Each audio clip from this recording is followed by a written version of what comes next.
de Jésus-Christ selon Jean, chapitre 10, verset 10.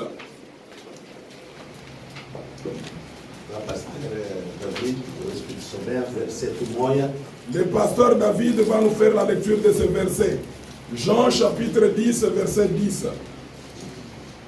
Nous lisons. Je suis la porte. Je m'excuse. Le voleur ne vient que pour dérober, égorger et détruire. Moi, je suis venu afin que le brebis ait la vie et qu'elle soit dans l'abondance. Amen. Amen. Ndiyo tunasoma maandiko ya kitabu ya Jean chapitre 10 verset 10. Tukaneni. Asseyez-vous s'il vous plaît. Nous venons de lire dans l'évangile de Jean chapitre 10 verset 10. Maandiko yanasema ya kama les écritures disent ceci. Mwizi yeye anakuja kwake ni kuiba. Le voleur ne vient que pour dérober. Kisha anakuja tena ni kwa ajili ya kuchinja, égorger na kubomola et détruire. Lakini mimi Yesu Kristo, mais moi Jésus-Christ, mimi nakuja kwa ajili ya kuleta uzima. Je suis venu afin que les brebis aient la vie. Na ile uzima kwa kondoni ya utele. Et qu'elle soit dans l'abondance. Na kishina ile tuko nayo. Et les sous-thèmes que nous avons, ni yenye kusema kama Yesu Kristo mpanaji wa uzima ya utele. Le sous-thème, Jésus-Christ le donateur de la vie en abondance. Yesu Kristo mpanaji ya uzima wa utele. Jésus-Christ le donateur de la vie en abondance. Hii ni neno mkubwa mkitabu ya Jean chapitre 10. Ça c'est un grand thème dans l'évangile de Jésus selon Jean chapitre 10. Na hii verset iko na muhimu kabisa ndani ya kitabu ya Jean. Et ce verset a une grande importance dans l'évangile de Jean. Ama chapitre hii yote ya 10. Dans l'ensemble du chapitre 10, kama tukione mwandishi hapa Yohane eko ne kitaya, l'écrivain qui s'appelle Jean, ingawa tunakuta katika ndani ya Biblia na Yohane ba mingi, si dans la Bible il y a plusieurs Jean, lakini kula tutaweza tu kwenda kwa kabisa. Nous n'allons pas entrer en détail de ce point-là. Tunaona ya kama mwandishi huyu ni ule Yohane mtume wa Yesu Kristo. Et l'écrivain qu'il s'agit ici, c'est le disciple de Jésus-Christ. Ule mtume alikuwa iko na egama mkifua chake. C'est l'apôtre le bien-aimé de Jésus-Christ. Ingawa tunaona kuko Jean-Baptiste. Dans la Bible, nous trouvons qu'il y a Jean-Baptiste. Tena kuna Jean-Marc. Dans la Bible, il y a également un autre qu'on appelle Jean-Marc. Lakini mwandishi ni huyu Yohane mtume wa Yesu Kristo. Mais l'écrivain de cet évangile, c'est cet apôtre bien-aimé de Jésus-Christ. Na kama uone kuandika kwake kwa Yohane na kuandika kwa mitume wengine, et quand vous considérez les écrits de Jean avec les écrits des autres apôtres, ils écrivent différemment. Matthieu, lui, quand il écrit, Matthieu écrit dans une perspective telle qu'il voit Jésus. Marc aussi a sa façon d'écrire. Il écrit selon sa perspective par rapport à Jésus. Luc a aussi sa manière d'écrire. Quand vous considérez Matthieu,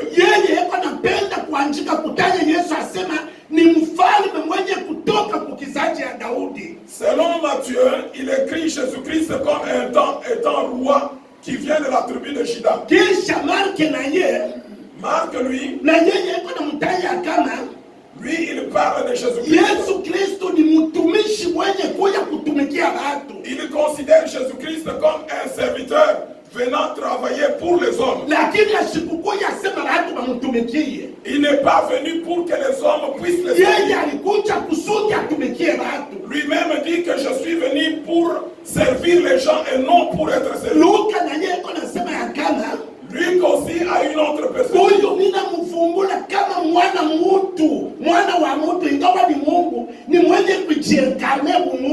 Luc, quand il parle de Jésus-Christ, il est considéré comme le Fils de l'homme, comme un Dieu qui s'est incarné. Mais Jean, lui dit ceci. Même si on dit que Jésus-Christ est un roi, ingawa wanamtaja mtumishi, même si on dit qu'il est serviteur, ingawa wanamtaja mwana wa mtu, même si on dit qu'il est le fils de l'homme, lakini mimi namfungula, mais moi je change de cours. yeye ni Mungu mshima. Jésus-Christ est un Dieu. Yesu Kristo ni mshima Mungu. Jésus-Christ est un Dieu. Hatutaweza kumkompare mtu. Nous ne pouvons pas le comparer à Haleluya. Na kweli anamwaminia ya kama yeye ni Mungu. Il croit sincèrement que Jésus-Christ est Dieu. Na kama iko nazungumza kabisa miracle ile alifanya. Et quand il parle de miracle de Jésus-Christ, Yesu anasema kama mwana wa mtu ataweza kufanya kama vile alifanya. et il dit qu'un homme ne pourra faire ce qu'il Ile mimi Yohana inanipa kuamini ya kama ni Mungu mshindi. Et c'est pour cela que Jean croit que Jésus-Christ est Dieu vivant. Haleluya. Sasa kule kote tutoke. Alors nous allons aller vers un autre point. Tuone kui chapitre 10. Yesu hapa hii misemo iko nasema aina Yohana ni Yesu iko nasema. Dans ce chapitre 10, notre lecture de ce matin, ce n'est pas Jean qui dit, mais c'est Jésus-Christ qui dit. Sasa hii neno inatoka wapi? Et ce message vient d'où? Kama muone hii chapitre 10 iko lié na chapitre 9. Quand vous considérez le chapitre 10, vous verrez que c'est la suite du chapitre 9. Kama mko napenda kuicomprendre bien kuanzia ku chapitre 9, njoo yule maneno ile. Si tu veux bien comprendre ceci, commence à partir du chapitre 9. Maneno ku chapitre 9 inaanza je? Le chapitre 9 commence comment? Yesu Kristo anaingia mtemple de Dieu.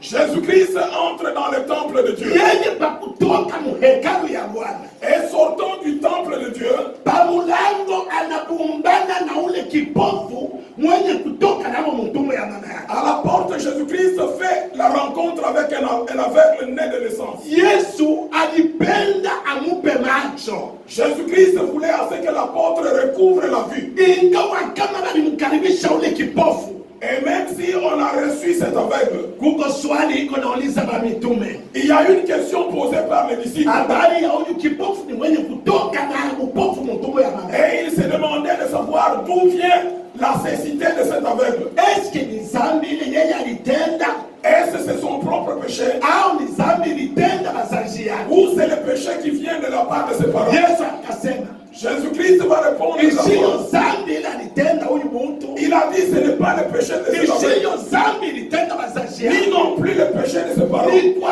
ajili ya utukufu ya Mungu ionekane. Mais c'est pour que la gloire de Dieu s'éclaire. Haleluya. Muone watumishi wa Mungu.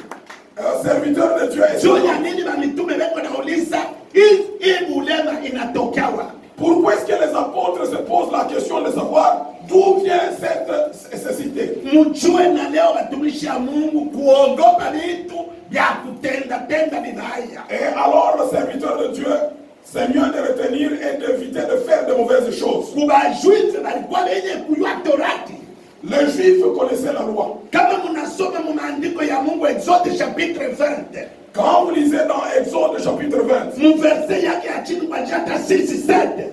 dans le verset 6 et 7, Maandiko yako yanasema ya kama la Bible dit ceci, ule mtu ashitaheshimia Mungu kumwabudu sawasawa. que celui-là qui ne va pas respecter Dieu et obéir à sa parole, Mungu atapinir na kizazi kyake te mpaka hata kizazi kya ine. l'homme sera puni jusqu'à sa 4e génération. Lakini bale bakutenda vizuri kumwabudu Mungu Mais ceux qui font du bien à l'endroit de bila Dieu, kuabudu sanamu, ceux qui n'adorent pas les idoles, Mungu atabariki kizazi kyake te mpaka 1000e generation. Dieu bénira sa prospérité jusqu'à 1000 générations. Haleluya.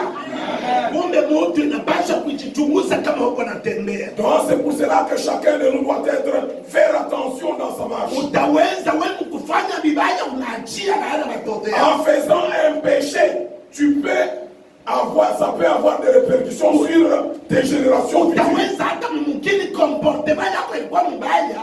Ile mbaya bule unaenda kutezekea watoto yako. Même dans une ville, si tu as un mauvais comportement, ça peut avoir de l'impact sur tes enfants. Mais utaweza kuona kama mtu ni mzuri sana. Et aujourd'hui, tu verras si quelqu'un est bon. Hata Peter amuona asema ni mtoto wa Pasteur David ule alitoka hapo kama. Et quand il passe, on dira, c'est l'enfant du pasteur David qui est venu de Kama Cameroun. Pasteur David David alifanyaka vizuri, Si le pasteur David a fait de bonnes choses, watu wanampokelea kwa ajili ya vizuri vile vile. et cet enfant sera reçu par les gens à cause des bonnes choses de son papa. Kama wewe baba ulifanya vibaya, Mais si toi, parent, tu as fait de kama bonnes ulikuwa choses, unateswa na watu na muishi si toi, parent, tu faisais souffrir les vile gens, vibaya, utaweza kuona mtoto yako et quand on verra ton enfant, tumfanye hivi sababu baba yake alikuwa on dira faisons ceci à cet enfant, frère que son père était voleur. vrai ou faux. Est-ce vrai ou Na faux? leo iko hapo, Et même aujourd'hui, c'est la même chose. lakini Yesu anasema kwa ajili ya huyu Mais Jésus-Christ dit ceci à cause de ça. ni juu ya muujiza wa Mungu onekane. Ce n'est pas à cause de son péché ni des péchés des parents, mais c'est pour que la gloire de Dieu s'éclate. Yesu alipenda kumupa macho. Jésus-Christ voulait à ce qu'il recouvre la vue. Nilishika na Pastor Kasonga aligusa ile neno ile siku akatema mate, Le pasteur Kasson avait dit de cela. Jésus-Christ a pris la salive kisha akakabanga na udongo, et il a mélangé avec la boue. maversion ingine iko nasema kama akapakala mu maji, Dans d'autres versions, il est dit qu'il a mis sous les yeux. lakini kama ukisome katika lugha ya Greki beko nasema mzuri sana. Mais dans la langue grecque, c'est mieux dit. Beko nasema kama ule mtu hapa pote pazula palikuwa plat juu hapa kutoka hapa macho. Il s'est dit que cet homme n'avait même pas de yeux, c'était fermé ici. Palikuwa pala hapana dessin ya Il n'avait pas de yeux, c'était plat. maana yake Yesu alifanya kama dessin na ile udongo ile Et dans anafuata. le grec, il est dit que Jésus-Christ a dessiné les yeux. Yeye pakufanya dessin ya macho, Et quand il a fait ses dessins, pale pakumaliza ile kazi et juste après avoir terminé ses na dessins, macho ikatokelea kama ikaonekana. et la personne a eu des yeux. Batafsiri beko naita ya kama Les interprètes, les commentateurs disent ceci, Yesu alikuwa anajionyesha muumbaji. et que Jésus-Christ, à travers ces miracles, il s'est montré comme un Dieu créateur. Beko nafikisha Jean chapitre 1 verset 2. Il est en train d'accomplir ce qui est dans Jean chapitre 1, verset 2. Yote viliumbiwa Et kwake. toutes choses ont été créées par elle. Amejikonfirme ke mimi najua kuumba na kuumbulula tena. Il a confirmé et affirmé qu'il est le créateur et qu'il peut même le créer. Haleluya. Kitu kali kinamshinda Yesu. Qu'est-ce qui est difficile de nous? Kitu kali kinamshinda Yesu. Qu'est-ce qui est difficile Hata de leo nous? kama mtu ukiwa kama mwenye kutoka na malformation yake, Et même si tu as une malformation, Yesu eko capable ya kukumbulula tena. Jésus est capable de te le créer. Sababu yeye ni muumbaji. Puisqu'il est le créateur. Maandiko yanasema ya kama La Bible dit ceci. Bafarisie pakuona ile muujiza Quand les pharisiens ont constaté ce miracle, ikawahuzunikisha kabisa. ils étaient inquiétés dans leur cœur. Wakasema kama huyu mtu atetukokota watu wote kumweka. Et ils ont dit que ce monsieur va gagner tous les gens. Bakakimbia mbio wakaenda kwa razaji yake. Et ils sont allés aux parents de cet aveugle. Mwenjole yenye huyu mtoto alikuwa kipofu anaona. Ils vont dire, vous êtes les parents de cet aveugle qui vient de voir. Asema ndiyo. Et les parents vont accepter. Anaona je, ni nani anamupa macho? Et comment voit-il qui lui a donné la vue? Ni kupenda kubapieshe batanye Yesu beba uwe. Et il voulait piéger pour que les parents disent que c'est Jésus et qu'on puisse tuer Jésus. Lakini bwana baba anasema kama mwende muulize mtoto mwenyewe. Mais les parents vont dire, allez demander à l'enfant, il a déjà de l'âge. Ni mtu mwenye alishakukomea. Il a déjà de l'âge. Kisha wakepuka kule. Ils se sont égarés. Bakafika kwa kipofu mwenyewe. Et quand ils sont allés voir celui qui était aveugle, Bakamuuliza kama ni nani anakupa macho? ils lui ont posé la question de savoir qui t'a donné la vue. Asema ni Yesu wa Nazareti. L'aveugle n'a pas hésité. Et Il a dit, kuna confirmation. c'est Jésus-Christ de Nazareth. Tu anakupa macho. C'est lui qui me donne la vue. Usimutaje tena kubaki sababu ni mtenda dhambi. Et ils ont dit ceci, ne parlez pas de celui-là aux gens, puisqu'il est pécheur. Ni mtenda dhambi usimutaje. Il est pécheur, il ne faut pas citer le nom de Jésus. Sikia sagesse iko na jibu na ule mtu alikuwa kipofu. Et voyez la sagesse de celui-là qui était aveugle. Kama ni mtenda dhambi mishiyue. L'aveugle dit ceci, si c'est un pécheur, moi je ne connais rien. Kile mimi najua. Mais c'est que je sais. Ni mimi alikuwa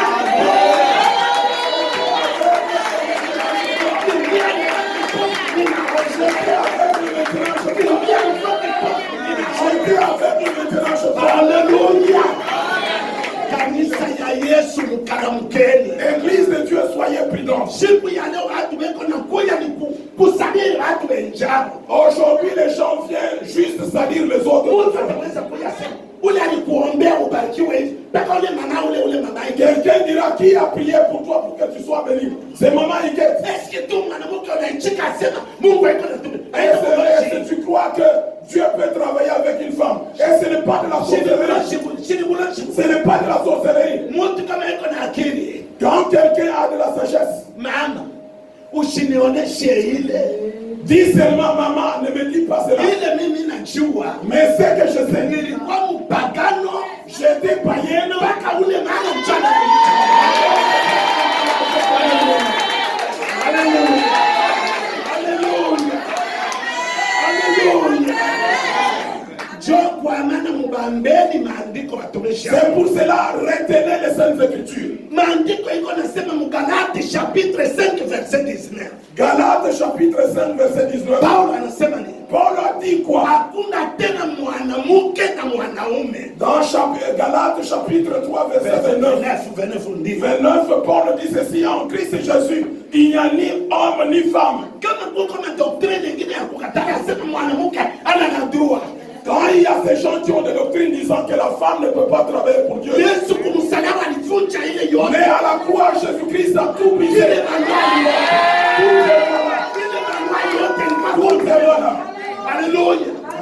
Mchunge ni muoneshe. Attendez que je vous dise quelque chose. Israël mama alikuwa mtu wa shobei. En Israël, la femme était un être de seconde classe. Kabla Yesu akuye mama alikuwa mtu wa bure. Avant que Jésus-Christ revienne, la femme était déconsidérée. Mama mnapasha kuadorer Mungu. Vous les mamans, vous devez adorer Dieu. Mungu anatosha hata na kochi, Mungu na pepe. Et vous devez même avoir le mouchoir de tête balancé cela. Sikia haya ile balikuya nayo. Écoutez la honte que les femmes avaient. Kama papa Kasongo ni mwenye kuzala watoto 5. Si Papa Kasongo a 5 enfants, kuko 4 banamuke. Et s'il a 4 filles, mwanamume ni moja. Et que le garçon est 1, bataita asema Kasongo eko ni mtoto moja. Ils diront ceci: Kasongo a un enfant au lieu d'en avoir 5. Tena ule banamuke abamerikata kukiaza. Et même les filles, les femmes ne pouvaient pas hériter. Ile héritage ina yao. L'héritage n'était pas pour elles. Sikia kitu kingine kilikuwa Attendez autre chose qui se faisait là-bas. Kama mwanamke anakuwa indisposé, si la femme est à la période de menstruation, inapasha na mwekate. Elle devrait être écartée. Ende pembeni. Elle devrait aller dans l'isolement. Manake ni mtu eko suye. Puisque pour eux, c'était une personne suée. Kisha ni mwenye kuikala kupori. Et elle devait être dans la quarantaine. 3 jours, 4e jour après ou 5e. 3 jours, 4 et 7e jour. Ou 7e jour. Anarudia. Elle devrait rentrer dans la ville. Na pale eko narudia.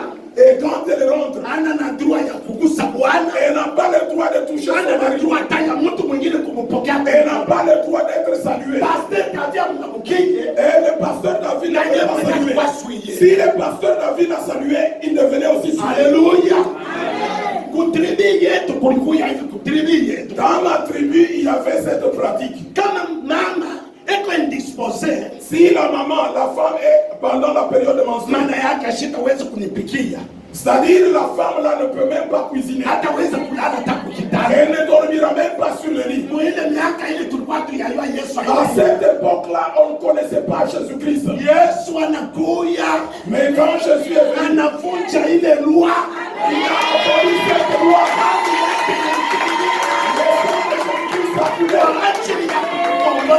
Pour te sauver toi. Pourquoi est-ce que les mamans sont distraites? Et quand ils s'adorent, ils l'adorent. Alléluia. Alléluia. Mama uko na sheria ya kumchezea. Maman, tu as raison de louer Dieu. Juu uko mwenye kukombolewa teple. Puisque tu es sauvé. Alléluia. Alléluia. Alléluia.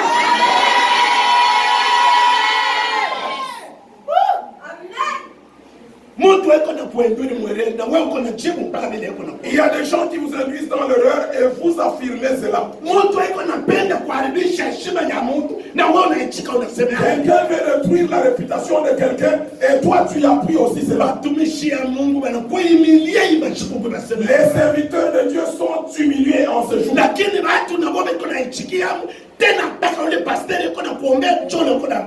Et les gens acceptent, ils méprisent même leur propre pasteur qui prie pour eux. Et puis tu viens à la fin, maman pasteur prie pour moi. Même si elle ne connaît pas ce que tu as fait. Mais quand elle met sa main sur toi, la bénédiction va se transformer en malédiction. Puisque ton comportement à l'extérieur fait de mauvaises choses. Alléluia. Même si c'est un pécheur, moi je ne connais pas cela. Mais c'est que je sais. J'étais aveugle dans le passé. Mais maintenant je vois. Comment est-ce que je peux l'oublier? Comment est-ce que je peux le mépriser? Comment est-ce que je peux le renier? Je crois en lui. Je crois en lui. Même si je dois mourir, je mourrai avec lui. C'est que Dieu fait pour nous. C'est pour que nous puissions l'adorer davantage. C'est pour que nous puissions une fois de plus replacer notre confiance. Alléluia. La Bible dit ceci. Quand Jésus-Christ a vu tout ce qui s'est passé là-bas, il a quitté et il est allé à l'est du Jourdain. Et quand il est allé à l'est de Jourdain, il a commencé à parler de la parole. Et il verra maintenant le pharisien du temple qui était venu. Et il posait des questions à Jésus-Christ pour l'éprouver. Et Jésus-Christ va commencer à parler en parabole.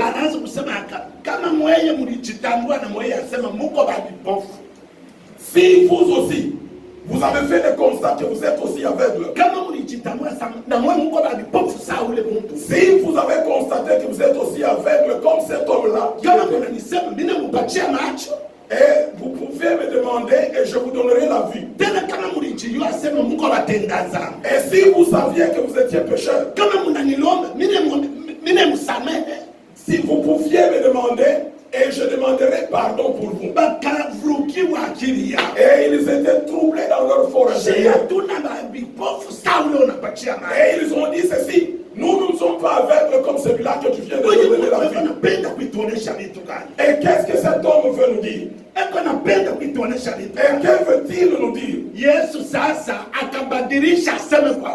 Alors Jésus-Christ maintenant a changé pour leur dire clairement de la chose. Et il va dire ceci: moi que vous voyez, je suis le bon berger.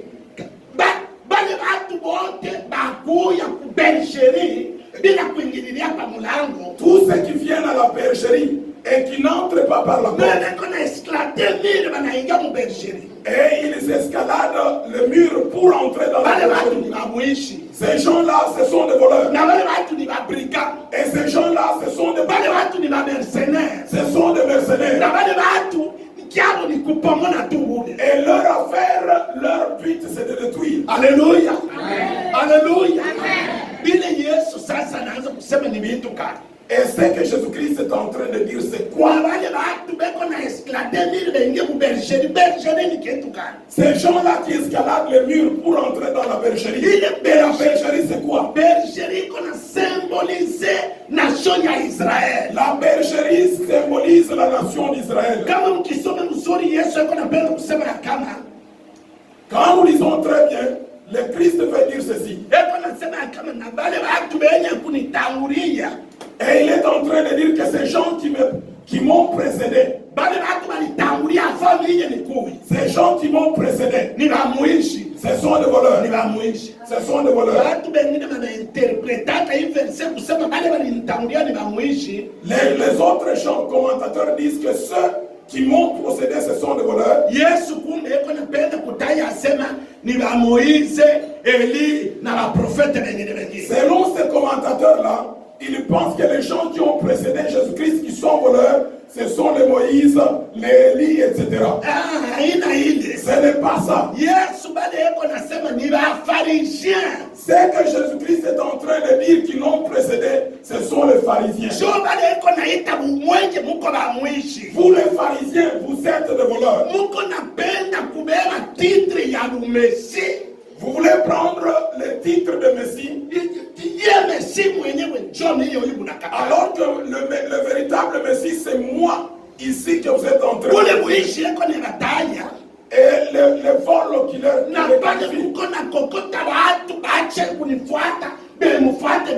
puisque vous détournez les gens, afin qu'ils ne me suivent pas, mais qu'ils soient à votre souci. Et votre souci, c'est de pouvoir prendre leurs biens matériels. Et puis vous êtes également des brigands qui tuent des gens. Les pharisiens faisaient quoi?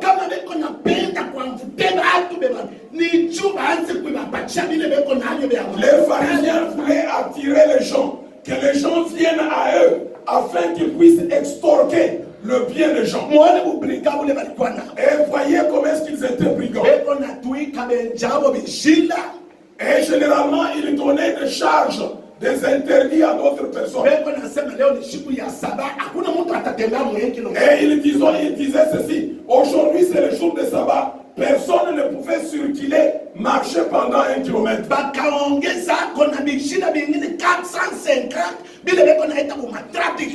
Et ils ont ajouté 450 préceptes qui relèvent de la tradition. Et quand ils portent leur jalabi, leur toge là, et ils interdisaient les gens disant que le jour de sabbat, même si tu as des châtiment, ne te gratte pas le jour de sabbat. Mais comme ils avaient des jalabi, ils pouvaient se gratter et personne ne pouvait. Mais quand il voit quelqu'un d'autre se gratter, il est condamné. Et il a dit: vous, les pharisiens, vous êtes des brigands. Votre souci, c'est de tuer les gens. Alléluia. Alléluia. Et Jésus-Christ va dire: je suis le bon berger. Et dans le grec, on appelle ça kalos. Kalos veut dire quelqu'un qui est idéal, quelqu'un qui est excellent. Alléluia. Quelqu'un qui est digne. Et il est incomparable aux autres. Alléluia. Serviteur de Dieu et servante, ouvrez vos yeux. Nous sommes à la fin de ce monde.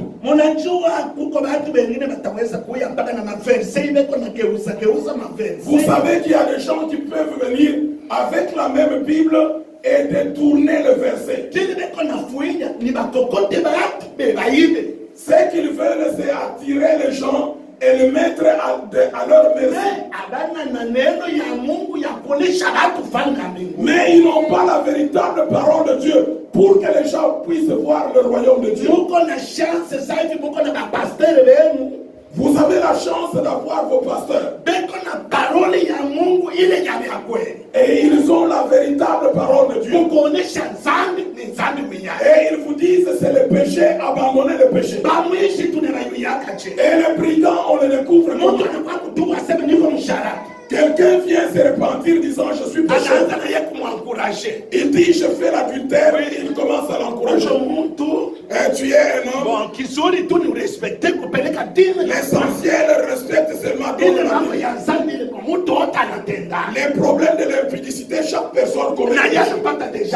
Et cette femme, cet homme Il a le courage. Ni neema hivi mko na batumishi beko nemonesha neno. Et ça, c'est une grâce d'avoir des serviteurs de Dieu qui vous montrent la véritable parole de Dieu. Sasa muone mbele ni msaidie kidogo. Et j'aimerais vous aider maintenant à comprendre. Aba pasteur niko mwenye kubayo tangu ku Kongo mwa 2007. Ces deux pasteurs, je les connais depuis le Congo en 2007. Sasa bo balikuwa na kazi yao ya mikono. Et eux, ils travaillaient quelque part. Tena balikuwa muile titre ya grade ya yulu sana. Et ils avaient un titre très élevé. Mais bo benye kujipana kutumikia Mungu. Mais eux, ils s'adonnaient à travailler pour le Seigneur. Sasa kama ilikuwa mbele asema ni shiva pasteur wa kumikulu sa kumikono. Et si c'était nous des simples pasteurs, de kumikulu sa kumikono ile papa. Unashika hiyo haya. No.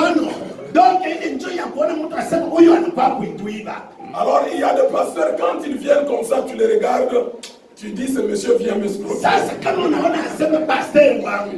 Et quand tu vois maintenant que ton pasteur, na yale jidebrouille, lui aussi se débrouille. Parfois t'entends toka Mauritanie comme ni wapi juu ya. Et il peut quitter la Mauritanie, aller ailleurs et il rentre. Sasa shetani atakudanganya ajasema ni ba mercenaires. Et comment est-ce que le diable peut te tromper pour dire que ce sont des mercenaires? Un mercenaire, c'est quelqu'un qui travaille pour un salaire. Est-ce que mon alishika mzuri? Est-ce que vous me comprenez très bien? Alléluia. Alléluia. Yesu yuko anasema mafarisien ni ba mercenaires. Jésus-Christ dit que les pharisiens ce sont des mercenaires. Lakini moi, niko mchungaji mwema. Je suis le bon berger. Na tena kuja kwangu, et quand je viens, kama mimi naona kondoo, et quand je vois une brebis, banaanza kuibamba chube yu. Et on veut attraper une brebis pour la tuer. Moi, Jésus-Christ, je donne ma vie pour cette brebis. Je donne ma vie pour cette brebis.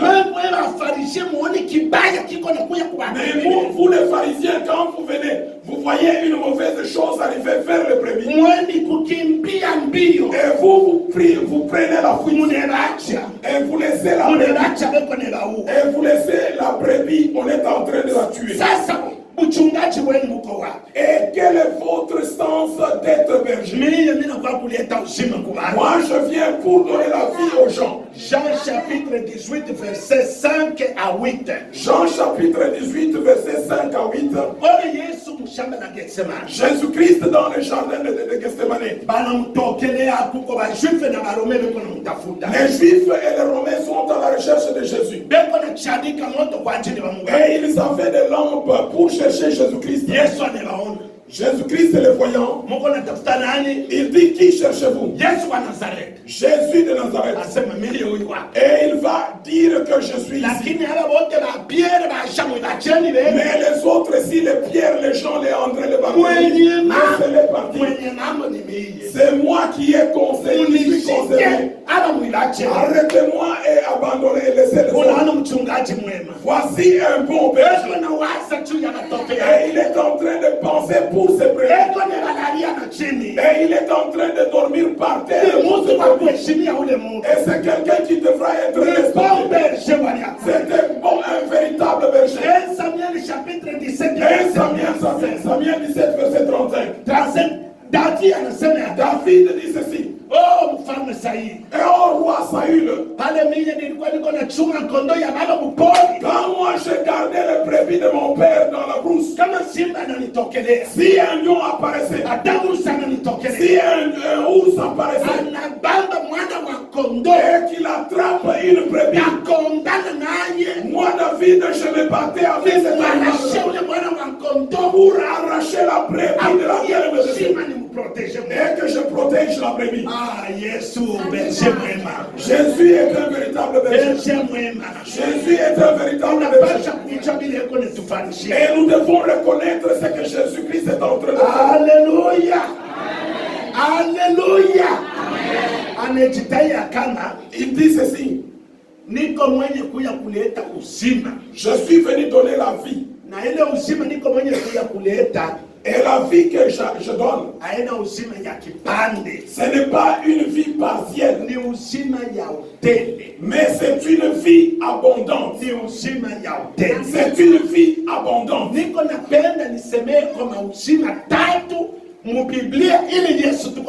J'aimerais parler de trois sortes de vie. dans la Bible. Ingawa mauzima ni ya mingi mingi, lakini mimi niko napenda niseme. Mais s'il y a différentes sortes de vie, moi j'aimerais parler de 3 sortes de vie. Uzima ya kwanza, La première vie, ni Mungu kuitutosha kubumutu tulikuwa kubuchafu. la première vie, c'est le fait que Dieu nous a tirés de la mauvaise vie, de péché. Anetuweka tunakuwa watu wa kustahili. Et il fait de nous des gens convenables. Kama Mungu anasoma Luc chapitre 19 verset 1 jusqu'à 7. Quand vous lisez Luc chapitre 19, verset 1 à 7, Anakuta Zache. il rencontre Zachée. Zache ye mtu wa mali lakini escrow iko na ibaba. Zachée était riche, mais un escroc. Lakini Yesu anamuita. Jésus-Christ l'appelle. Asema ya kama leo utafikia mnyumba yako. Il dit, aujourd'hui j'entrerai dans ta maison. Tengesha yako mama moja yako pembeni yako anabungila utengeshe yako moja. Réveille la maman qui est en train de somnoler là-bas. Umtengeshe ule yako pembeni yako voilà. Wazee washini wako mtengeshe. Alors essaye de ranimer ton voisin. Ça lui est fou, ça lui est fou. Unamukianeni Ça lui est fou. Mais oh, gloire à Dieu. unamukieni. Gloire à Dieu.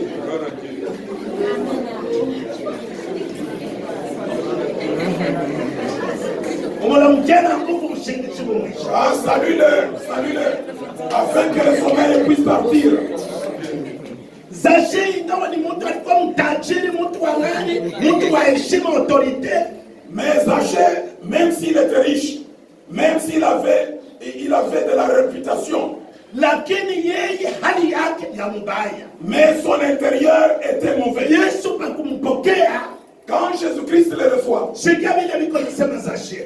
écoute ce que Zachée est en train de dire. Bwana ninajua ya kama Il dit ceci, Seigneur, je reconnais que kuna mtu nililimbaka kimoya, si j'ai triché nitamrudisha mara ine. auprès de quelqu'un, je vais lui rendre 4 fois. Anijiona asema nilikuwa mahali mbaya mie. Il a compris qu'il était dans une mauvaise posture. Nilikuwa mtu wa bure, mtu muishi mie. Il a compris qu'il était rien et un voleur. Acte chapitre 9 verset 1. Acte chapitre 9, verset 1. Kama mko nasoma maandiko, Quand vous lisez les Écritures, Paulo ye mtu alikuwa brika iko naenda kuwaua bantu. Paul, lui, était un malfaiteur. Il était en train de tuer. Kuona wale watu wote beko natangaza Yesu anaenda kuwaua. Lorsqu'il voyait quelqu'un qui prêchait l'évangile, il allait là-bas tuer. Lakini Yesu anamuonekania. Mais il fait la rencontre avec Jésus-Christ. Anamuita kumtosha kuile hali mbaya. Jésus-Christ l'a appelé pour le tirer de cette mauvaise vie. Alléluia.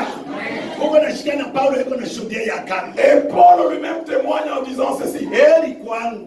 Il dit, heureux que je suis, Sababu nilifanya vitu bila kujua. puisque j'ai fait beaucoup de choses dans l'ignorance. Na kukifo ya Etienne niye ndio mwenye. Et même dans la mort d'Étienne, j'étais le témoin. Vile nilifanya kutokujua Yesu Bwana. Et je faisais cela par ignorance, puisque je ne reconnaissais pas Jésus-Christ. Munihurumie ile mbio sitarudia. Pardonnez-moi, puisque je ne vais pas faire le retour là-bas. Philémon verset 10 à 11. Philémon, verset 10 à 11. Tunataja 10 juu iko na chapitre moja. Puisque la lettre de Philémon n'a qu'un seul chapitre. Paulo iko nasema nini? Paul dit quoi? We Philémon, Toi, Philémon, umpokee Onesime. toi, Philémon, reçois Onésime. Yeye alikuwa inutile. Puisque Onésime dans le passé était inutile. Lakini hapa eko itile. Mais maintenant, il est utile. Ashina tena mtu wa bure. Il n'est plus un homme ordinaire. Mpaka vile unajiona wewe, Comme tu es toi, vile uko naniona mie Paulo, et comme tu me considères moi, Paul, jo vile na ye Philémon anakuja. considère aussi Philémon de la sorte. Ingawa alikuwa esklave wako, Si Onésime était ton esclave, ingawa alikuiba, si Onésime t'a volé, huku Kuroma niko, mais ici à Rome où je suis, anaamini Yesu Kristo. il vient de recevoir Jésus. Anaamini Yesu Kristo. Il vient de recevoir Na Jésus. usimuone tena mtu wa bure. Ne le regarde pas comme une personne. Alléluia. Munaona Yesu eko ni tutosha, eko ni tupa bushima, tungali mpaka hapa patule. Et voyez ce que Jésus-Christ fait. Il nous attire et il nous donne la vie aussi longtemps que nous sommes ici sur la terre. Mimi nakumbuka Je me rappelle. Administrateur moya ku territoire moya kule tulikuya. Un administrateur d'un territoire là où nous étions. Niko natoka muinjili ka papa moya kakubwa kende kunishindia mimi. Après avoir fait l'évangélisation, je rencontre un papa plus âgé que moi. Kende kule kwa kiko na kwenda. Et ce papa-là était ivre. Kafika kumpembeni kafanya petit besoin na tumaini. Et il chancelait quand il arrive là-bas, il faisait pipi en public. Sasa kanaanza kunichamula sasa. Wewe petit. Mais petit,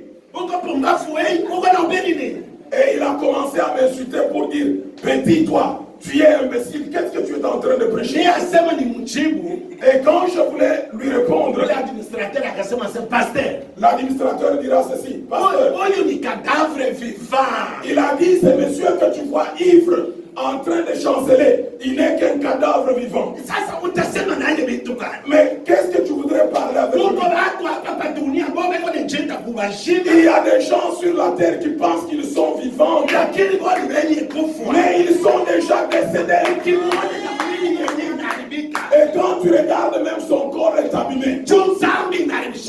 Puisque le péché détruit. J'ai suivi le pasteur David, il disait qu'il était beau. Quand tu regardes, quand tu considères les gens de notre âge, ils sont déjà vieux. Puisqu'ils n'ont pas Jésus-Christ. Ils n'ont pas encore reçu la vie éternelle. En Jésus-Christ, il faut être fier. Jésus-Christ nous a donné la vie. En commençant ici sur la terre. En commençant ici sur la terre. Alléluia. J'aimerais parler de la deuxième vie. La deuxième vie, serviteur et servant de Dieu. Il y a des gens ici sur la terre en train de souffrir et disant il faut qu'on meure. Jean chapitre 5 verset 1 jusqu'à 9. Quand tu lis Jean chapitre 5 verset 1 à 9. Il y avait un homme qui était malade pendant 38 ans. Il était toujours à la piscine de Bethséda. La personne était fatiguée puisque la maladie était grande. Mais Jésus-Christ est venu et il lui a communiqué la vie. Et il lui a dit ceci, prends ton lit et pars. Et un autre jour il sera rencontre dans le temple. Et il commençait à lui poser la question. Est-ce que tu connais la personne qui t'a guéri à la piscine de Bethséda? Et il dit, je ne connais pas la personne. Jésus-Christ dira, c'est moi ici. C'est que je te dis, ne pêche plus encore. Puisque si tu pêches, tu auras beaucoup de souffrances plus que la première souffrance. Il y a ceux-là qui sont ici sur la terre. Ils sont dans la souffrance de maladie chaque jour. Ils n'ont plus la vie. Jésus-Christ cherche les gens pour les transmettre.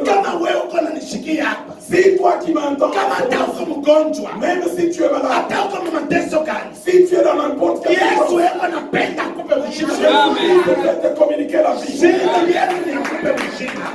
il veut te donner la vie. Alléluia. Amen. Alors je suis en train de me plaindre. Il y a une maman qui est en train de somnoler beaucoup. Et c'est une maman forte. Je ne sais pas si elle est en train de vouloir voir des visions. Alléluia, alléluia. Alléluia. Acte chapitre 3 verset 1. Acte chapitre 3 verset 1. Un homme était boiteux. On l'a mené au temple de Dieu devant la porte. Même s'il était vivant. Mais il n'avait qu'une vie partielle. Et quand il va voir Pierre et Jean qui venaient, il était prêt à mentir. Mais Pierre et Jean vont dire, ce que tu nous demandes, nous n'avons pas. Mais ce que nous avons, C'est le nom de Jésus. Pokea muujiza utembee. Au nom de Jésus-Christ, lève-toi et marche. Pokea uzima mpya. Elle a reçu une nouvelle vie. Akaanza kuluka. Et il a commencé à sauter. Mnajaa wote mnamumalizika. Et le mendiant, la mendicité est partie. Tumuite Shilo leo etupe mule uzima. Appelons Shiloh pour qu'il nous donne la Kama vie. kama mateso kaya. Si tu souffres, Eko capable wa il kukupatia. est capable de t'aider. Actes des Apôtres chapitre 12 verset 1. Actes des Apôtres chapitre 12 verset 1. Waanze kushuka jusqu'à 8. Et descend jusqu'au verset 8. Pierre banamubamba. Pierre est arrêté. Banamuweka mu prison pour Hérode. On le met dans la prison par Hérode. Lakini kanisa inaanza kuintercede juu yake. Et l'église commença à intercéder pour Paul. Pierre pale eko ni prisonnier. Pierre est prisonnier. Maisha yake anamuite tena mu Pierre wa heshima, anakuwa Pierre prisonnier. On ne l'appelait pas Pierre le respectable, mais Pierre le prisonnier. Eko na chunga bamuue. Et il attendait à ce qu'on puisse le tuer. Mungu akumbiwa anatuma malaika. Mais le Dieu du ciel enverra un ange. Kuja kumupa uzima. Et l'ange est venu lui donner la vie. Malaika anaingia mu prison. Et quand l'ange est entré dans la prison, Anamukuta mwenye kulala mu il bushingishi. trouvait Pierre endormi profondément. Muone mbele kile kiko na nishani. Mtu prisonnier benye kufunga minyororo. C'est ce qui m'étonne. C'est un prisonnier enchaîné. Mais eko mu bushingishi wa nguvu. Mais il est en train de dormir profondément. Est-ce que tu veux bakufunge tu mu prison benye kukupika? Mais toi, on te met dans la prison, enchaîné, et tu vas même dormir. Iko netufundisha asema Pierre alikuwa posé. Ceci nous renseigne que Pierre était posé, il était tranquille. Et il avait la tranquillité de cœur. Kama ni kufa ni ndani ya Yesu. Si je meurs, c'est en Christ. Kama Yesu tena akipenda atanipa uzima. Si Jésus-Christ le veut, il me donnera le salut. Batu banashindwaka kupata délivrance. Les gens n'arrivent pas à obtenir la Ni délivrance batu abatumainie Mungu. puisqu'ils n'ont pas l'espérance en Batu Dieu. beko na hangaika. Et ils sont en train d'être tourmentés. Maandiko yanasema kama La malaika Bible dit ceci. akamlamusha. Et l'ange l'a réveillé. Kumpika lupi manake minyororo yote kakachika. Juste en le frappant un peu comme ça, les chaînes sont tombées. Akasema shima. Et il lui a dit, lève-toi.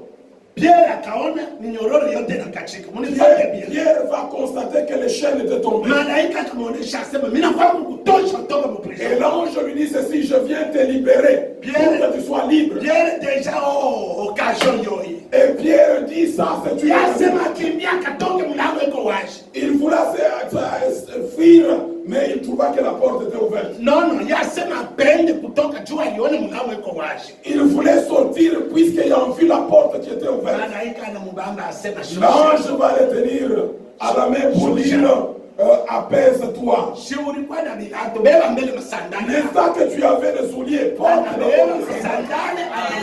Et il porta ses sandales. Ite anaona asema ni occasion asema to. Et pour lui, c'est une occasion pour sortir. Malaika asema shusha. L'ange dit apaise-toi. Est-ce que angalia pantalo yako iko na sentir? Baisse la ceinture. Shubere sentir yako Prends yote. d'abord ta ceinture. Anabeba sentir anafuata. Il a mis la ceinture. Pierre tena emotion mpita anaanza kutoka. Et il voulait sortir, ça c'est une occasion. Malaika asema shusha roho. L'ange dit apaise-toi. Beba manto yako. Prends aussi ton manteau. Beba kikochi yako vuana. Prends aussi ton manteau. Yepa kufuana. Et quand il porta Mu ses prison mkubaki yake kitu cha Pierre hataki dans Mungu. la prison, rien de Pierre n'était resté. Sasa ndio anaanza kumtosha. Et l'ange a commencé à le sortir. Wanatoka. Et ils sont sortis. Pierre anaona ni ndoto ni realite. Et pour Pierre, il se disait, ça c'est un rêve ou c'est une Kama réalité. Yesu anaanza kukupa uzima. Quand Jésus-Christ commence à te donner la vie, Kama wanoshi walikubebaka ni si les sorciers kama ni chance ya mariage. ont une chance de mariage, Kama ni chance ya mariage. si c'est la chance pour le mariage, Hawataweza bakuoe lakini ukwe sterile. ils ne peuvent pas permettre à ce que tu sois marié, mais que tu sois stérile. Na uzazi mwenyewe bakupatie. Quand on te marie, tu as également la fécondité. Havitaweza bakuoe uzale. Havitawezekana bakuoe uzale. On ne peut pas te marier et que tu mettes au monde, Me maisha yenu mkwe bamanjia bakulomba lomba. mais vous restez mendiant. Yesu eko napenda kuitupa ushima muko total. Dieu veut nous donner une vie à l'abondance. Alléluia. Alléluia. Ah, mimi nakumbuka nakumbuka neno moja watumishi wa Mungu. Et je me rappelle d'une parole. Hii neno niko nimeongelea na kumbele ya Mungu niko devant Dieu. Et cette parole que je voudrais vous dire, je suis devant Dieu. Dieu m'est témoin. Mimi pakuana na mke wangu Kasongo kitwa Cécile. Moi, quand je me suis marié à ma femme qui répond au nom de Cécile Kitwa Kasongo, Tulifanyaka 5 ans bila kuzala naye. nous avions fait 5 ans sans mettre au monde. Tukateswa ukuteswa kwa ya kweli. Et nous avons souffert dans le vrai sens du mot. Kama anaanza kulia ntumbo. Et quand elle commence à pleurer à cause des douleurs de Eko ni ventre, chibulula chini hata mukonsole cha vitawezekana. elle pouvait se rouler sur terre. Même si tu la consoles, ça ne marche pas. Mungu akanionyesha sema toka uende mu evangelisation. Et Dieu m'a dit ceci, sors et va dans l'évangélisation. Mubebe bibi yako. Et prends ta femme. Jo tukaanza kwenda mu evangelisation. Et nous sommes partis à 2 avec ma femme évangéliser. Batumishi imaginez-vous tukafanya 1 année mu evangelisation. Et imaginez-vous, on a fait 1 année Bila pleine bila évangélisation. kurudia. Et nous n'étions plus rentrés chez nous à la maison. Tukafika ku province ya Kindu mu Congo. Nous sommes arrivés dans une province qu'on appelle Maniema, Ça. dans le Congo, à l'est du Congo. Siku moja Mungu akituonesha sema muombe ni mdelivre mwenye mateso ya kutokoza. Et un jour, Dieu nous a dit, priez, je vais vous délivrer dans cette histoire de stérilité. Sasa shipe kwanza kuomba. Et nous, quand on a commencé à Tukaanza prier, kuomba. quand on a commencé à prier, Madama akanionyesha sema mimi nasikia kitu kiko nanitoka mtu. mon épouse me dira, je sens qu'il y a quelque chose qui sort de mon ventre. Mimi asema pima mbele atakutoa magoti. Et moi, j'ai dit à ma femme, essaie de te mettre à genoux. S'il vous plaît, nyoka akamutoka sana sana. S'il vous plaît, qu'est-ce qui est sorti? Un serpent est sorti de ma femme. Tena ule nyoka mrefu kuanzia hapa na pale. Et ce serpent-là mesurait plus ou moins 3 mètres. Nyoka kutoka tukaona shibote kuluka. Et quand le serpent est sorti de ma femme, nous nous sommes sursautés. Tena mwenye kubeba damu sa mtoto ule anazaa. Et ce serpent-là avait du sang. C'est comme qui dirait ma femme a mis au monde. Atukuku yake shiba wili tulikuwa kama pasteur Mathieu na leo tuko naye mu église. On n'était pas deux seulement, mais on était avec un pasteur du nom de Matthieu. Aujourd'hui, il est avec moi dans l'église. Joro ya Mungu ikaniongoza nikafinya nyoka ule kukichwa. Et l'Esprit de Dieu m'a conduit et j'ai écrasé la tête du serpent. Nyoka akijikokota kujirupe pamoja hivi. Et le serpent s'est mis à... Le mot français. C'est enroulé. C'est enroulé. Sasa dans 30 minutes ule nyoka akasumulika akakuya tamu. Et dans 30 minutes, ce serpent va se dissoudre pour devenir du sang. Inakuya tu damu pa udamu. Totalement du sang. Haleluya. Haleluya. Kuanzia mpaka ile siku na ile mwezi. Et en commençant à ce jour-là, Malali ya bibi yangu ikamalizika. la maladie de ma femme est portée disparue. Mpaka na ile mwezi akakonsevoir. Et le même mois, ma femme a conçu. Témoignage yetu ile. Non, on n'a pas oublié. J'ai déjà suivi ce témoignage. Okay, tulishaka tembea nayo wapi na wapi. Et nous sommes allés avec ce témoignage partout. Watumishi, nilisikia pastor yako anafuchika kutaya nombre ya watoto yetu.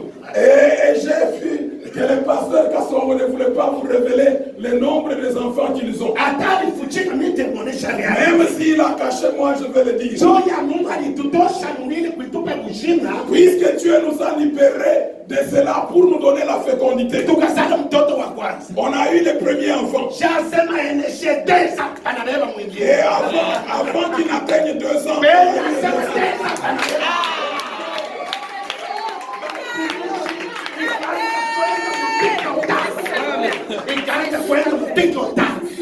alors ça se faisait comme du tic-au-tac. Et aujourd'hui où je vous parle,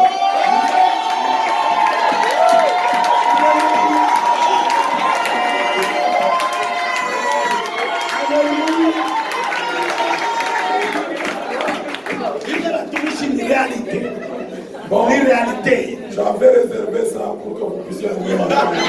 Et ça, c'est une réalité. Bwana pewe sifa. Haleluya. Mungu anetupa bushima bule hatukuku yake na. Dieu nous a donné la vie qu'on n'avait pas. Musikie mambo ingine. Écoutez autre chose. Kufika mu 2002. Quand nous sommes arrivés en 2002, sasa bibi yangu analukula kichwa nayo. ma femme va tomber malade. Elle avait des maux de tête de migraine. Ile kichwa kuuma modele ile siyaona. Et cette migraine-là était incomparable. Tulishunguluka kuma vile na mavile mascanner na mascanner. Nous sommes allés de ville en ville, d'hôpitaux en hôpitaux, de scanner en scanner. Tukafanya 10 ans na ile malade. Et on a fait 10 ans avec cette maladie de migraine. Siku moja tuko naomba. Mais un jour on était en train de prier. Mungu akakuja kunionyesha ya kama Dieu est venu me dire ceci. mimi nakuja kuimkonsole tena vile nilimsaidia. Je viens vous consoler comme je l'avais fait autrefois. Hii maladi mpaka leo inaishi. Et cette maladie dès aujourd'hui prend fin. Ile ilishindwa kama mesema kwa jana. C'est que les médecins ont échoué. Lakini Mungu aketupa mshindi. Mais Dieu nous a donné la vie. Na leo nataka Alléluia. Nilisema na Pasteur David J'ai parlé avec le pasteur David. na njina ya Musesi. Et je disais à pasteur David le nom de Cécile. Puisque on a raconté sema bibi yako aliteswa hivi na hivi vile aliongea. Puisque tu as dit hier que ta femme Cécile a souffert comme pasteur David l'a dit hier. Iko na malia biko bituka. C'est comme qui dirait les liens, le nom de Cécile ont des liens. Mais nikasema heureusement. Et j'avais dit heureusement. Beko nikuta watumishi wa Mungu. Puisque ces Cécile-là ont rencontré des hommes de Dieu. Alléluia. Alléluia. Pasteur unihurumie Marc chapitre 3. Marc chapitre 3. Verset 33, 34. Hatutasoma. Verset 33, 34. Yesu yuko nasema hivi. Jésus-Christ dit ceci. Nilikuwa niko na ubiri. J'étais en train de prêcher. Niko napenda kusema mpaka mfumbo. Et je voulais le faire en parabole. Pasipo mfumbo. Sans parabole. Sitasema. Je ne peux pas parler. Niko napenda niseme mbele kamambo kamoja kuleta exemple. Je voudrais juste donner quelque chose pour donner un exemple. Dada s'il vous plaît, shibama mbele. Sœur, mets-toi debout. Nilikutaka fashi moja kule niliendaka kuhubiri. J'étais parti quelque part là où j'étais parti Kule prêcher. niliendaka kama ni kuzambi kule. J'étais parti, je crois, en Zambie. Niko na ubiri mpaka hivi niko na ubiri. Et quand je prêchais comme je le fais maintenant, Sasa nikaona saa ndoto. et j'ai vu comme un rêve. Dada moja mwenye kufanana mpaka na huyu. Et une sœur qui se ressemble fortement à celle-là. Mwenye kumfuika makamera pa mwili ma micro. Et elle avait des caméras sur son corps et des micros. Sasa mwenye kuvala bien. Et elle était chiquement habillée. Nikasema hii makamera ma micro ni kuimba ni zawadi ni vitu Et kadhaa. je disais, ces caméras et ces micros, c'est le don de chanter ou quoi? Et Dieu a dit non. Asema huyu huko naona. Et il me dit que celle-ci que tu Ni vois, fille unique. c'est une fille unique. Fille unique.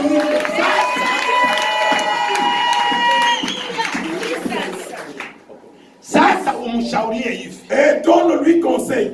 Anishike ni Yesu. Il faut qu'il s'accroche à moi. Anishike ni Yesu na nguvu Il yote. s'accroche à moi, Jésus-Christ, de toute force. Mirakuya kumunenepesha. Je viens l'épanouir maintenant. Hawatamwita tena mufie ni. On l'appellera plus fille. Alléluia. Alléluia. Muko na mimi pamoja. Est-ce que vous êtes ensemble avec moi? Tuliacha benizogele. Ikala dada. Ikala. Yesu mwenye kwa kuleta uzima kutosha. Jésus-Christ est venu donner la vie. Hata na kuna teso kwenyewe. Et il nous enlève de la souffrance. Mimi natoka kule. Et j'arrête Mimi maintenant. nafika ku 3e point uzima mwenyewe wa utele. J'arrive au 3e point, la vie elle-même en abondance. Ule uzima mwenyewe wa utele. La vie abondante. Luc chapitre 23 verset 43. Luc chapitre 23 verset 43.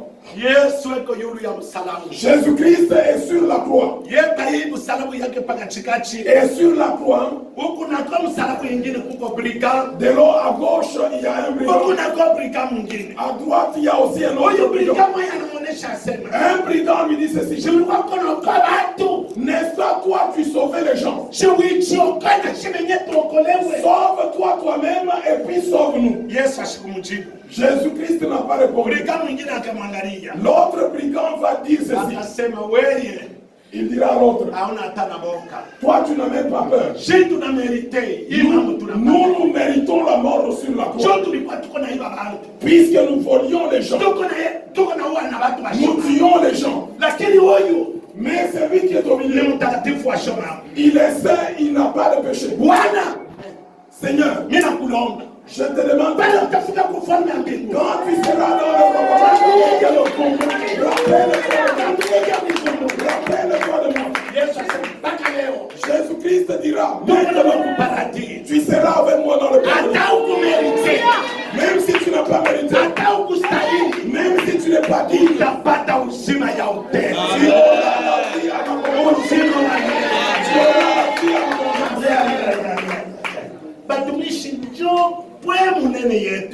et ça, c'est le plus grand point. Et cette convention Shiloh, écoutez-moi, ici sur la terre tu souffres, mais dans l'éternité que tu puisses manquer la vie éternelle, il est que le brigand a eu sur la croix. Et il a eu premier ministre allant avec Jésus. Ça ne peut pas se faire. Alléluia. Et ça, c'est la vie que vous devez rechercher.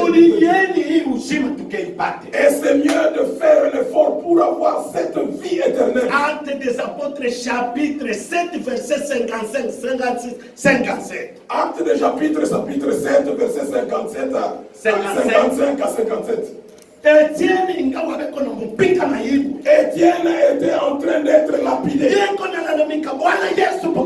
Mais il disait ceci, Jésus-Christ, prends mon âme. Prends mon âme, Jésus. Et les yeux s'ouvrirent. Et il a crié en disant, je viens de le voir.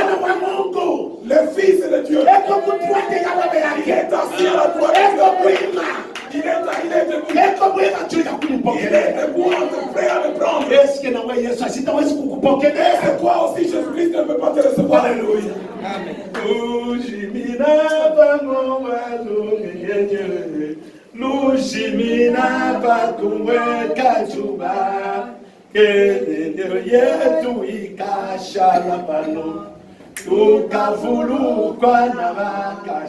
Alléluia, wingi wetu ukavulukwa pamwa kwanyotolongele pano twingi chilele zake twakakoka tukavulukwa na bakashala.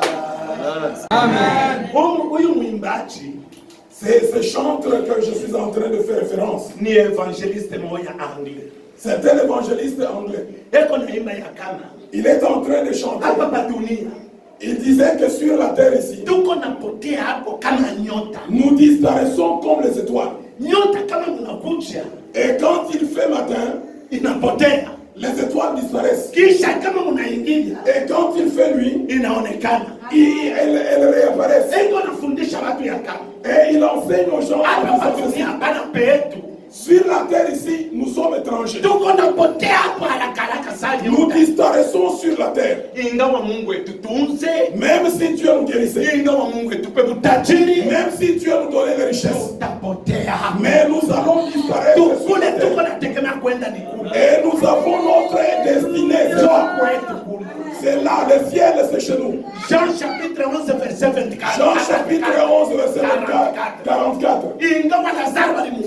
Même si Lazare a été ressuscité, mais après Lazare a été ressuscité, notre espérance c'est là au ciel. Dieu nous donnera la vie éternelle.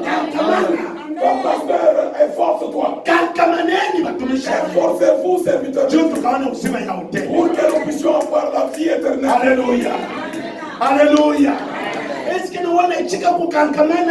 toi aussi tu es prêt à t'efforcer?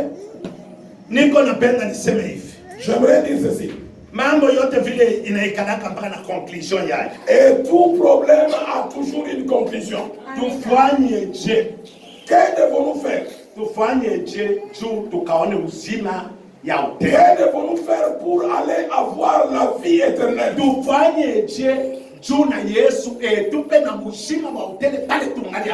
Que faire pour que Jésus-Christ nous donne une vie en abondance aussi longtemps que nous sommes ici sur la terre? Moi, je vous demande ceci.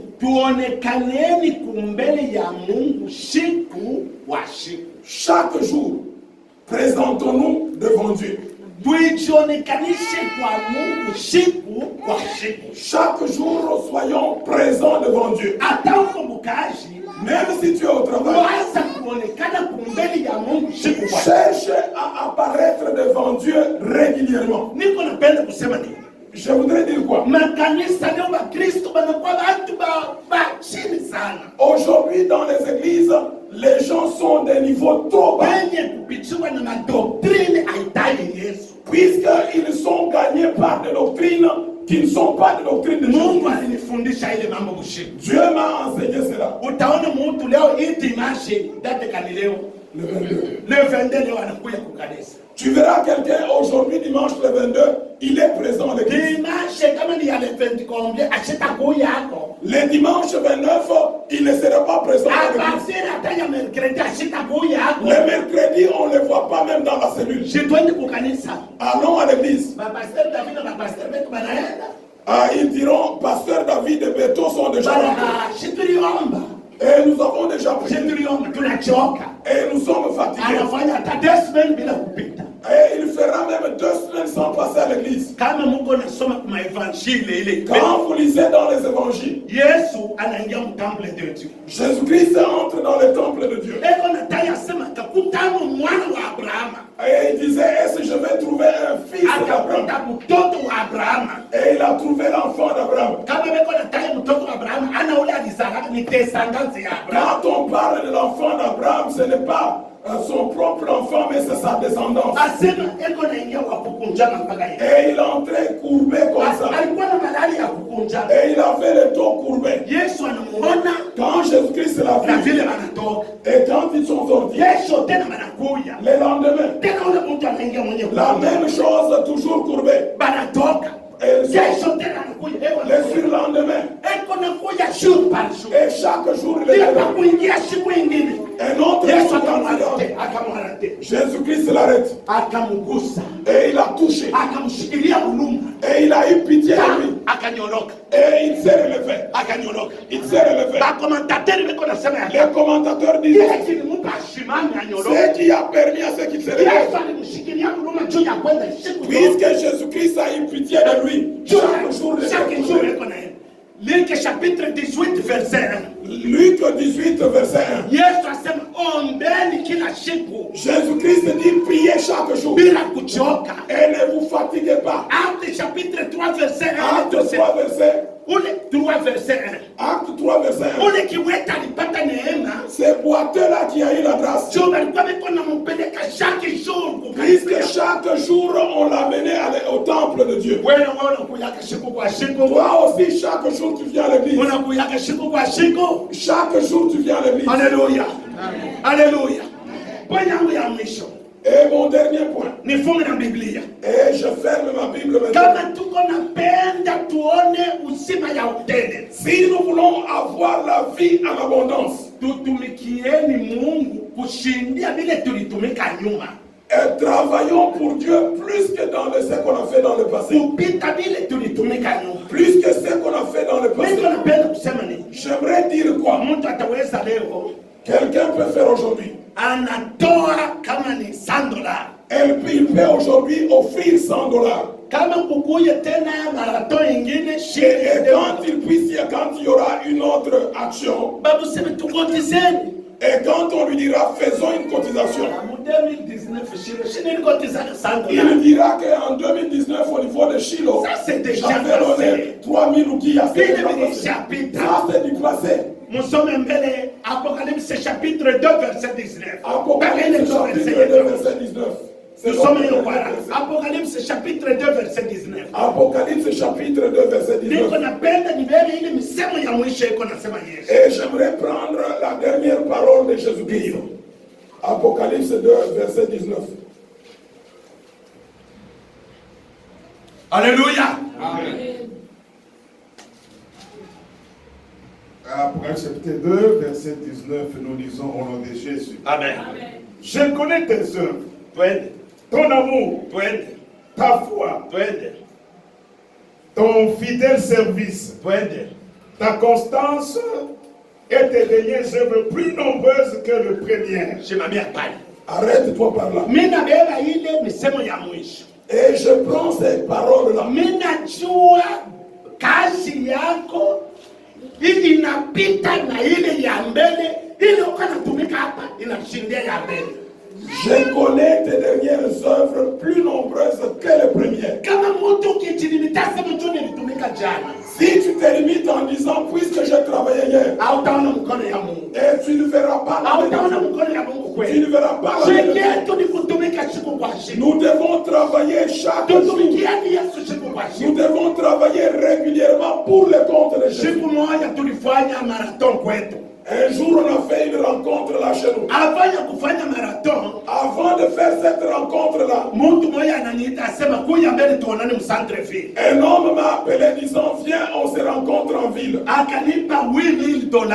Cet homme-là m'a donné $8,000. Asema niko napenda uze mtoka. Et il m'a dit ceci, je voudrais que tu payes un véhicule. Nikasema saa hivi pango ya kanisa yaushiwa.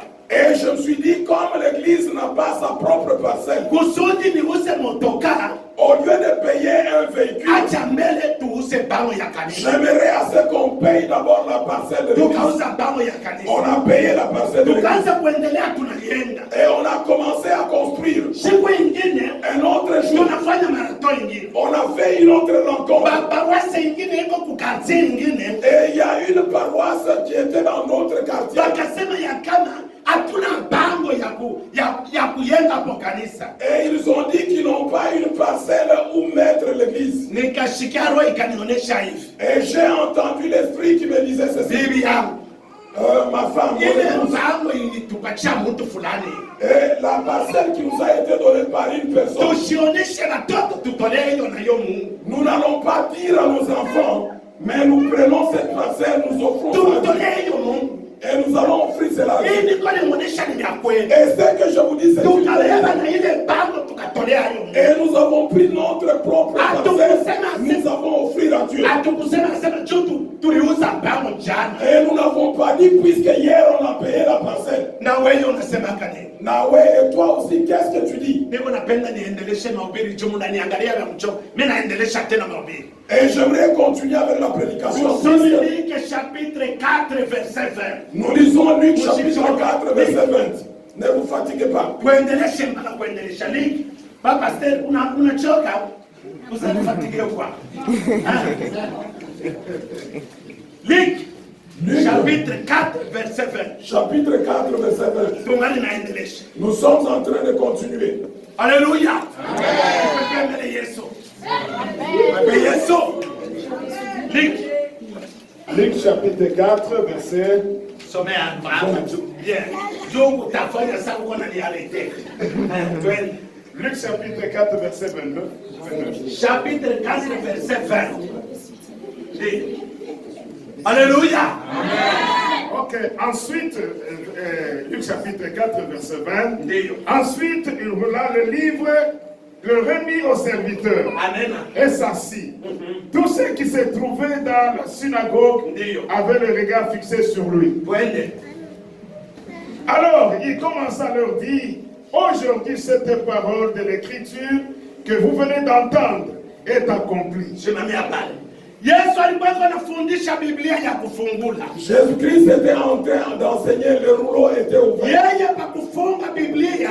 Et quand il a fermé le rouleau, akapatia mchungaji wa gereza, mchungaji wa kanisa. Et il a remis le rouleau au responsable. Yeye mwenyewe akekana. Et Jésus-Christ s'assit. Akasema, et il a dit ceci. Maandiko hili les saintes écritures inatimilika mashikio yetu. Vient de s'accomplir dans vos oreilles. Mungu abariki neno yake. Que Dieu bénisse sa parole.